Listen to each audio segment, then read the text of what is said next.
This is the recording of page 419 to page 423. We're in part 3, chapter 10. Check out the page here, the picture, and it's Rome on the wane. What does wane mean? Okay, by the 3rd century AD, Rome had forged the largest empire the world had ever known. It included territory in Europe, Africa, and Asia. Roman laws governed perhaps 70 million people. Roman citizens came from many lands, but the very vastness of the empire caused problems. Rome's armies were numerous, but spread over thousands of miles. The people were heavily taxed. It was difficult and risky for any one man to try to run so vast an empire. Under a strong emperor like Caesar Augustus, the empire might prosper, but it was bound to suffer under a weak or bad emperor like Nero. From time to time, there was no emperor at all. Ambitious men raised armies and warred with each other over the throne. When they fought, the law and order went by the wayside. Meanwhile, troubles brewed on the empire's far edges. From the north and east, land-hungry tribes threatened the empire's borders. Under strong emperors, the army had a chance of holding these fierce tribesmen back. Under incompetent emperors, however, the army grew weak, and these fierce invaders often stormed into Roman territory. The larger the Roman Empire grew, the more difficult it proved to maintain. Rome was still spectacular. Its Colosseum and Circus Maximus still thundered with eager crowds. Its aqueducts still spanned the countrysides. Its roads still led the world to its doorstep. But amid the grandeur, the seeds of the empire's destruction were taking root. Abysmal emperors at the helm. The ancient Greeks had always been suspicious of rule by one man. After all, they asked, how can we be sure that a king or emperor will be a good ruler? What happens if an emperor turns out to be corrupt, depraved, or even insane? The Romans found out. Sometimes their emperors were wise, but sometimes they were abysmal, as low as you can get. Caligula was one of the worst.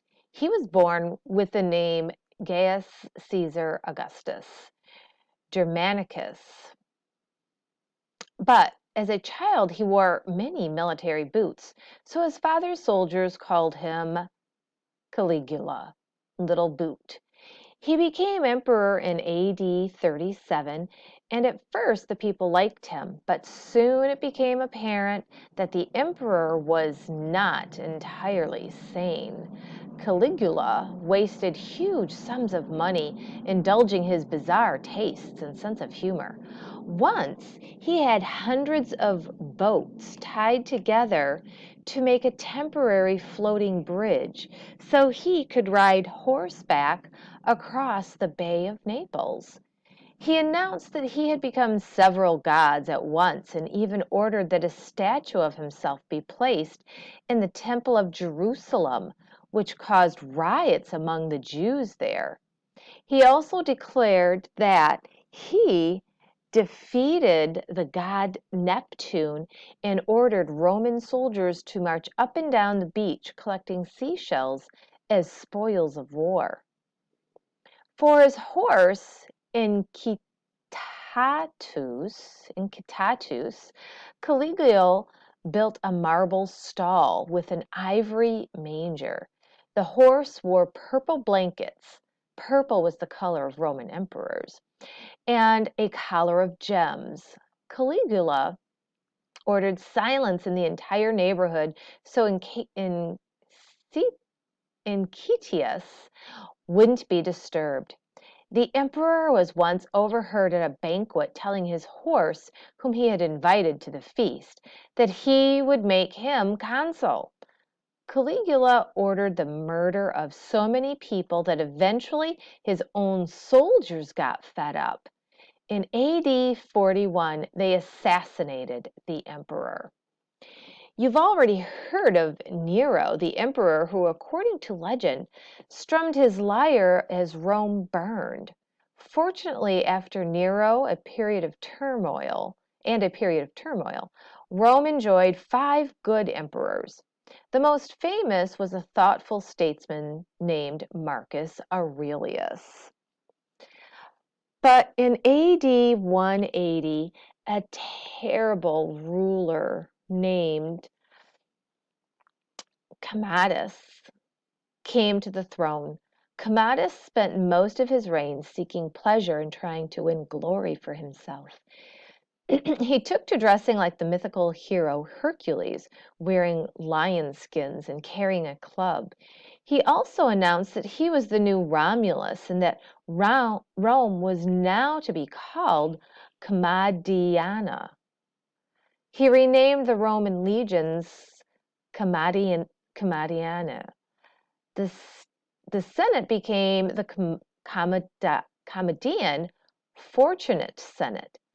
Not quite satisfied, he also renamed all the months and one day of the week after himself.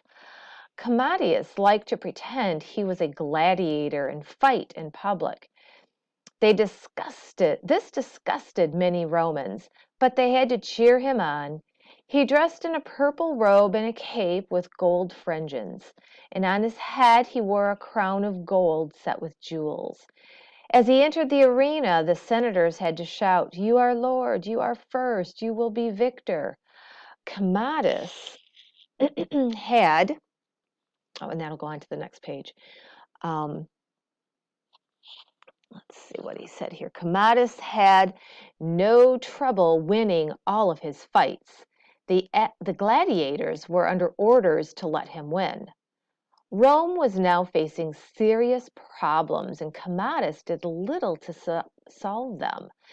Angry Romans tried several times to assassinate the emperor, and finally in AD 192, an assassin strangled Commodus in his bath.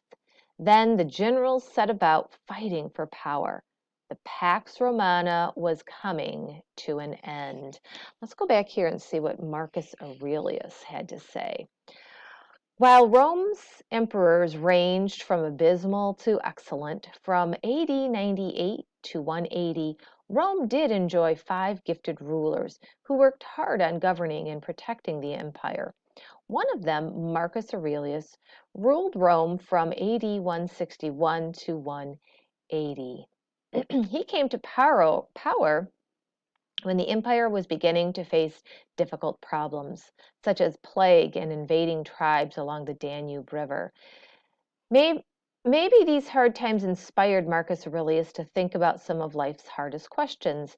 He turned out to be a good philosopher. Marcus Aurelius wrote down many of his thoughts about life. These writings are known as the Meditations. Here are a few of his thoughts. Live each day as if it were your last, never worried, never idle, never arrogant. That is the perfection of character. Desire only one thing, that your actions be those of a reasoning man. Can I be angry with my fellow man? He and I were born to work together, like a man's 2 hands. To hurt each other would be against nature's laws, for what is anger but a way of upsetting nature's laws? Do not waste time arguing what a good man should be. Be one. Oh, some very good thoughts there from Marcus Aurelius. Okay, let's come back here. So what went wrong? From the time their legendary hero Romulus built his city on the Palestine, with its commanding views in every direction, the Romans had been looking outward. They united the Italian peninsula. They defeated Carthage. They conquered Greece. They marched into Britain and Gaul. They overran Asia Minor and dominated Egypt. They pounded east to Mesopotamia and took on an empire called Parthia. All that empire building came at a cost. The bigger the empire, and there's a picture right there. So the bigger the empire, the more troops were needed at the frontiers to protect it. One solution was to hire soldiers who lived on the frontier, but those soldiers had families and farms near their posts and were not willing to go defend other parts of the empire. They also tended to support their local commander over leaders in Rome. Another solution was to enlist more Romans as soldiers to protect the frontiers. But sending more Romans overseas meant keeping less manpower near Rome itself. That meant fewer farmers in Italy and fewer crops. People grew hungry. Taxes grew high. But that was not the worst of it. One very high price Rome paid for its empire building was disease. In AD 165, Roman troops had battled the Parthians in the east, returned to Rome with a killer in their midst, the plague. This deadly disease from Central Asia is believed to have killed 10% of the Roman population. And that epidemic was but the first. From AD 250 to 400, waves of smallpox and other forms of plague ravaged Rome. The assault from disease came as neighboring tribes launched attacks against the empire. Rome had stretched its frontiers all the way to the Danube River. Now, tribes along the Danube fought back. Marcus Aurelius himself died fighting on the Danube near the city now called Vienna. He was defending Roman borders and trying to expand them.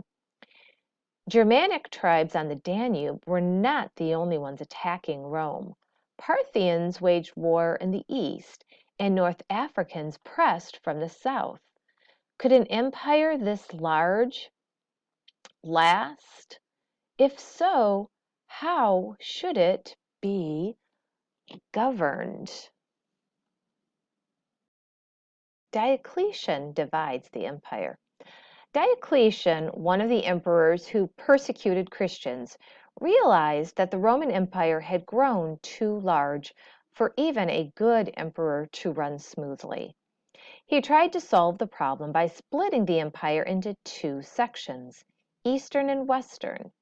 There would be two emperors instead of one. One emperor would govern the western part of the empire, and the other would govern the eastern part. That division, he hoped, would bring stronger government. Each emperor had the same title, Augustus, and the same power. Each Augustus would have an assistant called Caesar. When an Augustus died, the Caesar would become emperor in his place. On the map above, locate the Eastern Empire and the Western Empire. Okay, so you can see how they broke it down. Western and Eastern. According to law, Rome was still one empire. As time went on, however, more and more there seemed to be two separate empires. The Western Empire had its own Augustus and Caesar, so did the Eastern Empire. Each empire had its own sets of problems and interests. The old Roman Empire that once embraced the Mediterranean would become ever more fractured and fragile. And that's the end of the reading, page 419 to 423.